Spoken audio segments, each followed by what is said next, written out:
चर्चा करेंगे ईरान के बारे में।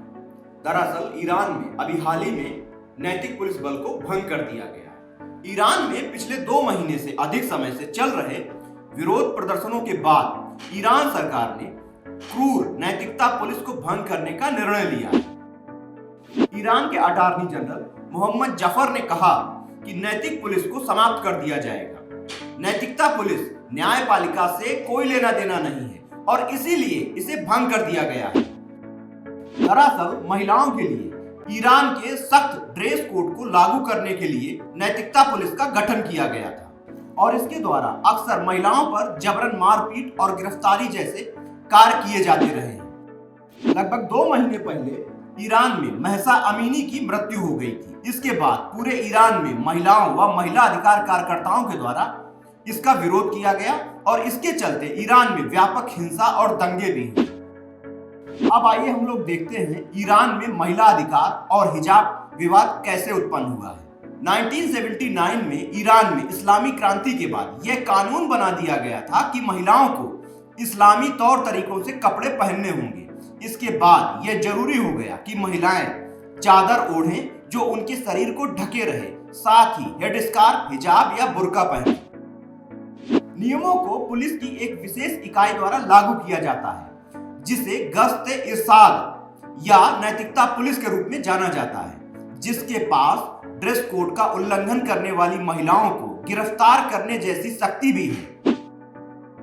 हालिया सालों में ईरान में हिजाब की अनिवार्यता को लेकर कई विरोध प्रदर्शन और अभियान चलाए गए हैं, लेकिन ईरान की धार्मिक मामलों की पुलिस ने ड्रेस कोड का पालन न करने के आरोप में कई बार कड़ी कार्रवाई की है, जिसके चलते लोगों में गुस्सा बढ़ता गया और पिछले 2 महीने से जिस तरह से ईरान में व्यापक हिंसा और विरोध प्रदर्शन हुए हैं, उसके चलते दुनिया भर के देशों ने अपनी प्रतिक्रियाएं व्यक्त की हैं।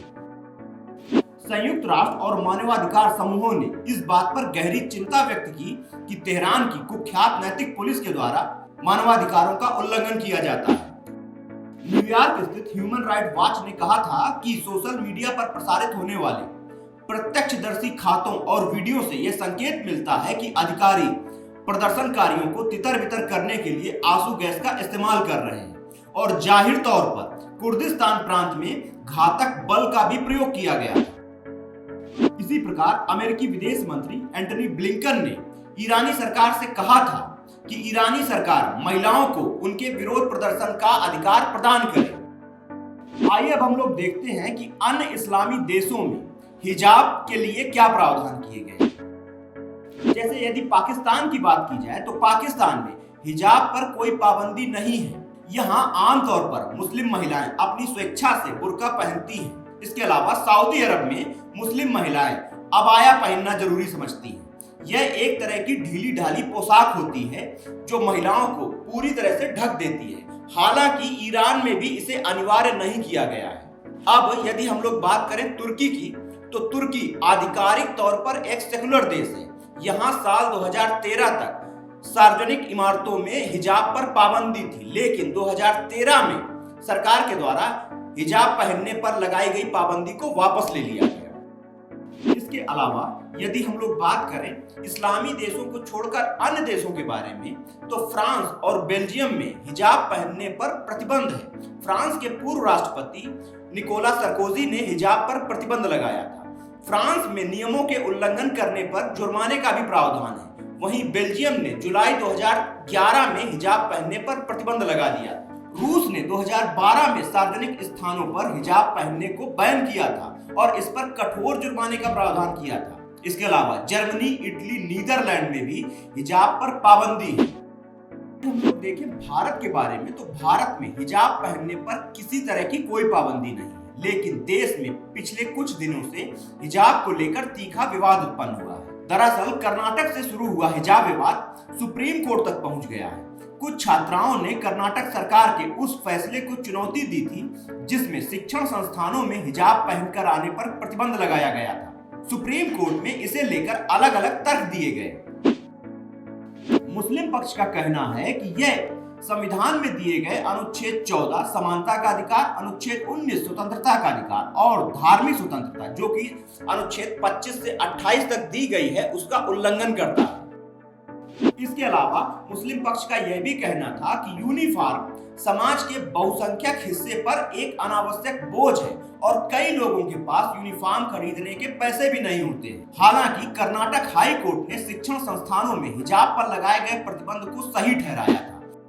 कर्नाटक हाई कोर्ट की चीफ जस्टिस ऋतु राज अवस्थी की अगुवाई वाली बेंच ने कहा कि हिजाब इस्लाम में अनिवार्य धार्मिक परंपरा नहीं है, इसीलिए यह मामला भारत के संविधान के अनुच्छेद 25 के तहत नहीं आता है। कर्नाटक हाई कोर्ट ने यह भी कहा कि स्कूल यूनिफॉर्म की सिफारिश सिर्फ एक वाजिब प्रतिबंध है, इसे संवैधानिक मंजूरी मिली हुई है, स्टूडेंट इसका विरोध नहीं कर सकते हैं और ड्रेस स्टूडेंट के बीच असमानता को खत्म करने के लिए की गई है। अब यदि हम लोग बात करें इस मामले में सरकार के पक्ष की, तो सरकार का कहना है कि स्कूलों को अपना ड्रेस कोड लागू करने का अधिकार है और संविधान में प्रदान की गई स्वतंत्रता युक्त प्रतिबंधों के अंतर्गत आती है। सरकार की ओर से प्रस्तुत सॉलिसिटर जनरल तुषार मेहता ने कहा कि वह किसी समुदाय की आलोचना नहीं कर रहे हैं, लेकिन कुछ देशों में महिलाओं को गाड़ी चलाने का भी अधिकार नहीं है। ईरान में एक महिला पायलट है, लेकिन वो जिस गाड़ी से घर जाती है वह उसके पति चलाते हैं, अर्थात एक तरह से यह विरोधाभासी स्थिति है। उन्होंने कहा कि कई देश ऐसे हैं जो संवैधानिक तौर पर इस्लामी हैं, लेकिन महिलाएं वहां हिजाब का विरोध कर रही हैं, अतः उनके लिए ये धर्म का मामला बिल्कुल नहीं है। अतः स्कूलों में इसे समानता के व्यवहार के तौर पर लिया जाना चाहिए। इस तरह हम कह सकते हैं कि ईरान में सरकार के द्वारा नैतिक पुलिस बल को भंग करने का जो निर्णय लिया गया है वह कहीं न कहीं महिला अधिकारों के प्रवक्ताओं की विजय है। इस टॉपिक में इतना ही। धन्यवाद।